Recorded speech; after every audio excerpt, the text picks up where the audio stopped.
طفل صغير كان سبباً في هلاك بني إسرائيل، واستعاذ منه جميع الأنبياء خوفاً من فتنة تهلك الناس في آخر الزمان. طفل تخلت عنه أمه في الجبال فرباه سيدنا جبريل عليه السلام. هذه هي قصة موسى السامري.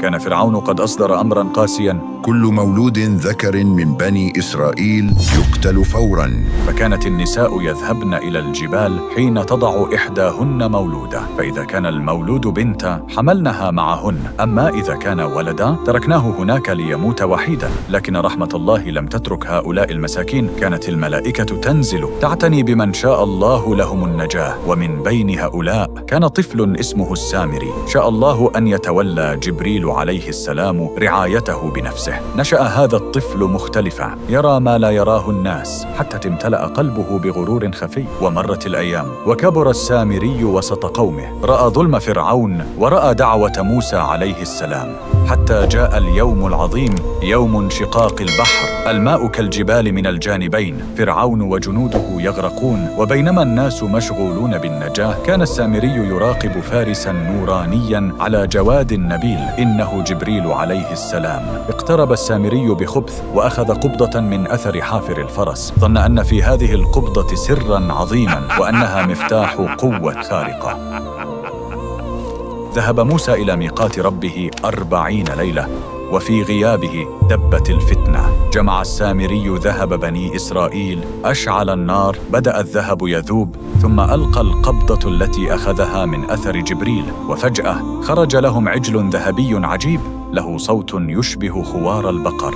انبهرت العيون واضطربت القلوب، وقال السامري بخبث: هذا إلهكم وإله موسى. انخدع كثير منهم وبدأوا يعبدون العجل. عاد موسى من الميقات فإذا به يرى قومه غارقين في الضلال، غضب غضباً شديداً، ألقى الألواح وأمسك بأخيه هارون وقال له: ما منعك إذ رأيتهم ضلوا؟ أعصيت أمري؟ فقال هارون: خشيت أن تقول فرقت بين بني إسرائيل. ثم التفت موسى إلى السامري وقال بصرامة: ما خطبك يا سامري؟ فقال السامري: بصرت بما لم يبصروا به، فقبضت قبضة من أثر الرسول فنبذتها، وكذلك سولت لي نفسي.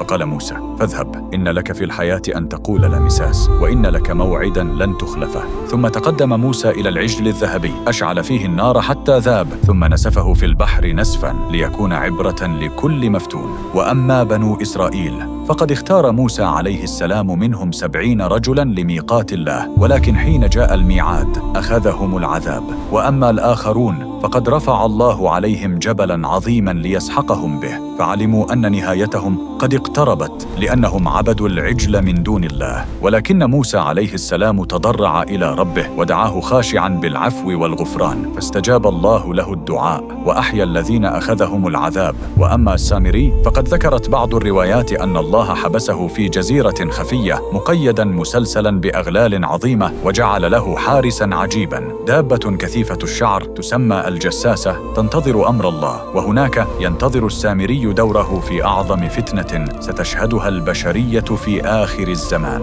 إنها فتنة الدجال، سيكون سبباً في هلاك كثير من الناس، فلنستعذ بالله جميعاً من شره. قولوا معنا: اللهم إنا نعوذ بك من فتنة الدجال تشهد لنا يوم الحساب. كنتم معنا في قناة التراث، حيث العلم والحكمة ميراث.